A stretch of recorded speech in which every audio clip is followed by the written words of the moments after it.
اسرائیل فلسطین تنازع جاری ہے. دنیا تیسری عالمی جنگ کے بادل جو ہے ان کی گرد آ چکا ہے, اس پر بادل منڈرا رہے ہیں. ایسے میں پاکستان اور ترکی کی مشترکہ پروڈکشن سے تیار ہونے والے ڈرامے صلاح الدین ایوبی کا ٹریلر بھی جاری ہو گیا ہے. آج پھر غزہ لہو لہان ہے, لیکن سوال یہ ہے کہ کیا آج پھر کوئی ایوبی اٹھے گا اور صہیونیوں کو ان کے مظالم پر جواب دے گا؟ دین اس بارے میں ہمیں کیا سمجھا گیا ہے 1400 سال پہلے, یہ جاننے کے لیے ہمارے ساتھ اس وقت مفتی حنیف قریشی صاحب موجود ہیں. انہیں ویلکم کرتے ہیں. السلام علیکم مفتی صاحب, ویلکم ٹو دی شو. وعلیکم السلام ورحمۃ اللہ تعالیٰ وبرکاتہ. مفتی صاحب, دو چیزیں آپ سے جو ہے وہ میں جاننا چاہوں گا. ایک تو ہماری مشترکہ پروڈکشن کے ساتھ جو ہے ڈرامہ بنایا جا رہا ہے صلاح الدین ایوبی, جس کا ٹریلر بھی لانچ ہو گیا ہے. تو ایسی یہ وہ چیزیں ہیں جو کہ آپ کا خون گرمانے کے جو ہے کام آتی ہیں, جیسے ارطغرل, عثمان غازی, اور پھر اب صلاح الدین ایوبی پر بھی مبنی یہ ڈرامہ آ رہا ہے. تو جو لوگ جیسے جین زی کی اگر ہم بات کریں, جو کہ ملینیم کے بعد پیدا ہوئے لوگ ہیں, ان میں بہت سارے لوگ ایسے بھی ہیں جو نہیں جانتے کہ سلطان صلاح الدین ایوبی کون ہے. تو میں یہ چاہوں گا پہلے تو آپ ذرا ان کی زندگی پر بھی تھوڑی سی روشنی ڈالیے, اور پھر اس کے ساتھ ساتھ یہ بھی بتائیے گا کہ اسلام جو ہے وہ اس بارے میں کیا کہتا ہے, کیونکہ یہودی سہارا لیتے ہیں اپنی کتابوں کا. کتابیں تو ایک زمانے میں وہ ہماری بھی تھی, لیکن اب وہ ہمارے لیے رہی نہیں قرآن آنے کے بعد, پر وہ آج بھی ان میں کیونکہ مینوپولیٹ کر دیا, انہوں نے اپنے الفاظ ڈال دیے ہیں, تو وہ اپنے حوالے سے بیان کرتے ہیں. ابھی 24 اپریل 2024 میں جو ہے وہ ان کا پاس اوور آنے والا ہے یہودیوں کا, جس کی وہ تیاریاں کر رہے ہیں. ان کا مذہبی تہوار ہے سب سے بڑا, اور سنا یہ جا رہا ہے کہ اس مرتبہ ان کے ربی جتنے بھی ہیں وہ کہہ رہے ہیں کہ جی دجال آ جائے گا اور اس کو ویلکم کرنے کی تیاری ہے, یہ جو کچھ بھی غزہ پہ ہو رہا ہے. تو میں چاہوں گا کہ یہ سلطان صلاح الدین ایوبی سے شروع کر کے آپ ذرا اسے یہاں تک پہنچائیے.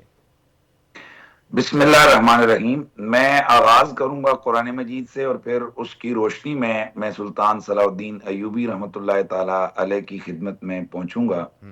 سب سے پہلی بات تو یہ ہے کہ قرآن مجید نے جگہ جگہ پر ہماری واضح اور دو ٹوک انداز سے تربیت کی ہے. میں اس لیے یہ آیات کوٹ کر رہا ہوں کہ اس وقت امریکہ کی پارلیمنٹ کے اندر کھڑے ہو کر ان کے منسٹر, بلکہ ان کے سپیکر نے بائبل کی آیات کو کوٹ کیا ہے, بالکل کہ جس میں انہوں نے کہا ہے کہ جی ہمیں بائبل کہہ رہی ہے کہ تم اسرائیل کے ساتھ کھڑے ہو جاؤ. حالانکہ وہاں جس چیز کو وہ کوٹ کر رہے ہیں اس اسرائیل یہ قسم کی انہوں نے تحریف کی ہے.